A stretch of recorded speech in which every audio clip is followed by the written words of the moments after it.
Hello guys, welcome again.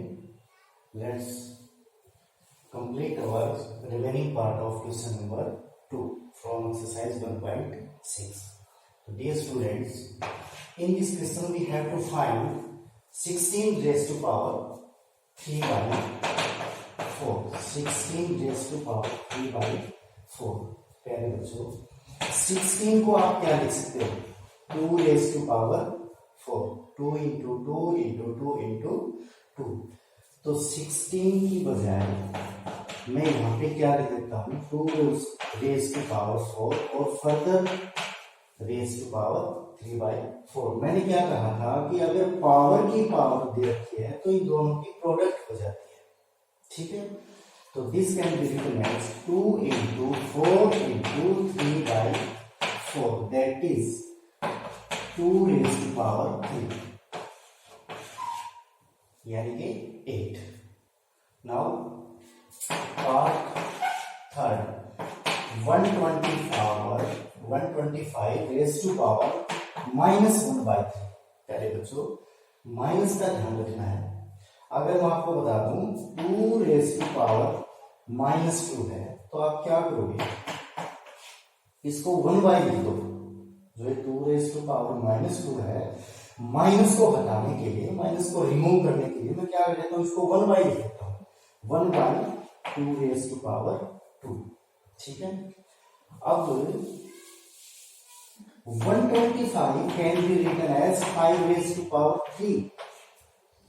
Right? Further power -1 by 3. This can be written as 5 raised to power -3 into 1 by 3.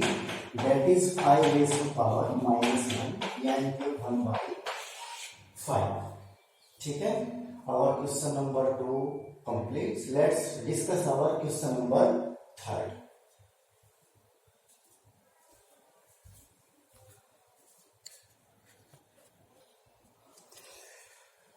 So let's discuss our question number 3. In question number 3 we have to simplify the following parts. So taking first part, we have to simplify 2 raised to power 2 by 3 into 2 raised to power 1 by 5. तो dear students, आपको एक बात बताई गई थी कि अगर base same है तो पावर ऐड हो जाती है. तो देखिए, this can be written as 2 raised to power 2 by 3 plus 1 by 5, which is further written as 2 raised to power. अब देखिए 2 by 3 और 1 by 5 को मैं ऐड कर दूंगा. तो taking LCM we get, LCM आ जाएगा अपना 15, तो यह आ जाएगा 10 is equal to 2 raised to power 13 by 15, which is our required answer. Taking second part,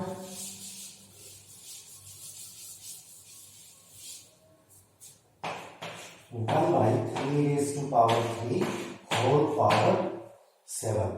प्यारे बच्चों, अगर a by b इसकी पावर p है तो क्या हो जाएगा? a by a raised to power p और b raised to power p.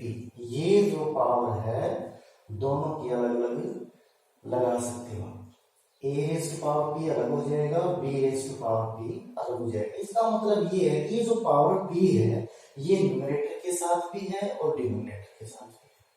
ठीक है, सिमिलरली अगर मान लिया a raised to power m है और b raised to power m है. देखिए, एक तो होता है बेस सेम हो, पावर डिफरेंट हो. एक होता है कि बेस अलग अलग हो और पावर सेम हो.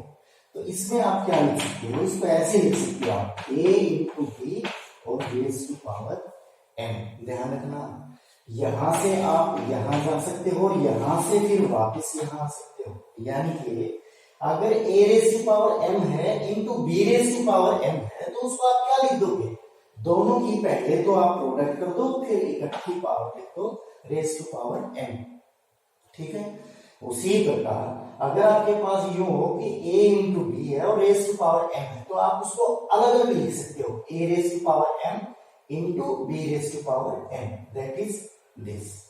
ठीक है, तो let's discuss our second part. तो this can be further written as 1 raise to power 7, और ये 3 रेस टू पावर 3 जो है, 3 रेस टू पावर 3 को आप क्या लिख सकते हो, 27। तो ये जो पावर 7 है ये हो जाएगी 1 raise to power 7 and 27 raise to power 7।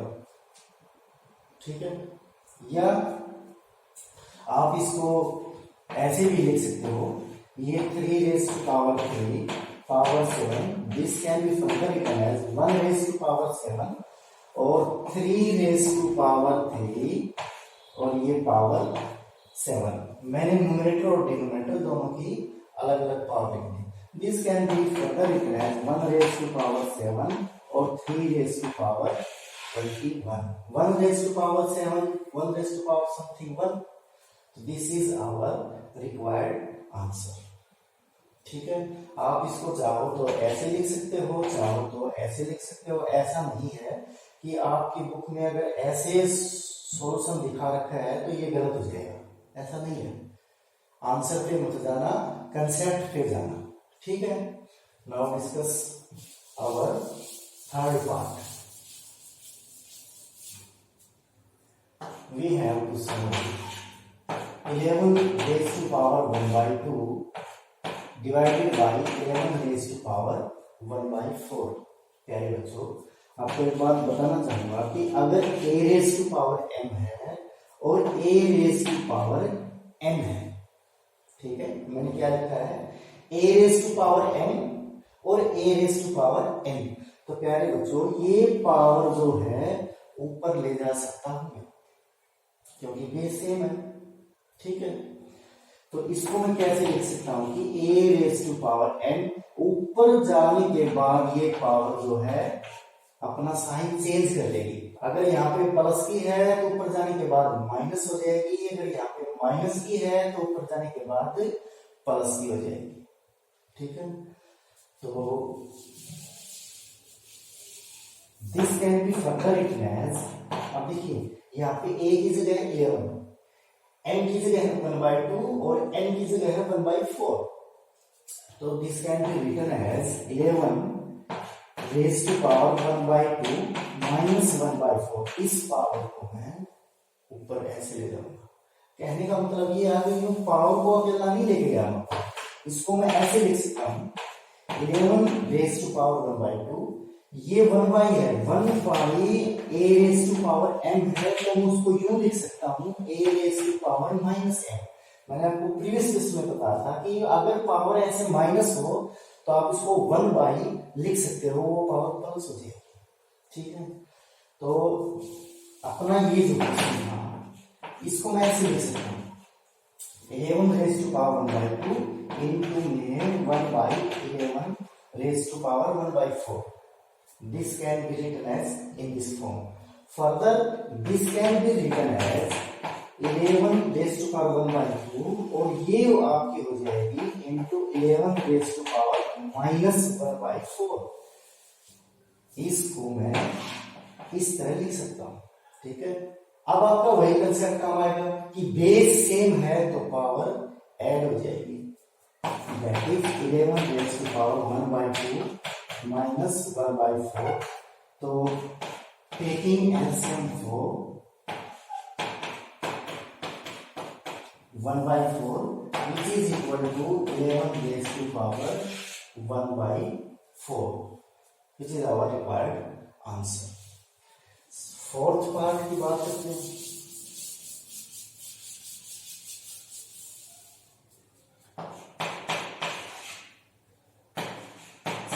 Rays to power 1/2 into 8 raise to power 1/2। प्यारे बच्चों, मैंने आपको बताया था कि अगर a raise to power m है और b raise to power m है तो आप इसको क्या लिख सकते हो, a into b raise to power m। वही बात है। ठीक है, दो तरह की बातें हो सकती हैं ये, बेस या तो बेस सेम होगा, पावर डिफरेंट डिफरेंट होंगी, या बेस डिफरेंट होगा, पावर सेम होगी। ठीक है, अगर बेस सेम है तो पावर ऐड हो जाती है, अगर बेस डिफरेंट डिफरेंट और पावर सेम है तो आप इसको क्या लिख सकते हो, दोनों की प्रोडक्ट करो और पावर एक साथ लगा दो। ठीक है, तो this can be further written as 7 into 8 raised to power 1/2, that is 56 raised to power 1/2, which is our required answer। प्यारे बच्चों, मैं आपको बताना चाहूंगा कि एक्सरसाइज स्टार्ट करने से पहले ये जो छोटे छोटे बेसिक कंसेप्ट हैं इसका आपको जरूर पता होना चाहिए। जितनी प्रैक्टिस करोगे उतनी ही कम है। मैं आपको सलाह देना चाहूंगा कि एक्सरसाइज करने से पहले इसका जो बेसिक कंसेप्ट है आप वो एक बार जरूर याद करें, जरूर पढ़ें, जरूर उसको लिख लिख कर अपना जो कंसेप्ट है वो क्लियर करें। ठीक है, now chapter first complete from my side. अब आपसे उम्मीद है कि आप इसको बड़ी अच्छी तरह से बगैर करने नोटबुक में आप इसको राइट डाउन करेंगे बड़े नीट एंड क्लीन राइटिंग के साथ। ठीक है, और उम्मीद है एक बार आप इसका रिवीजन भी करेंगे। Now thank you, have a nice day.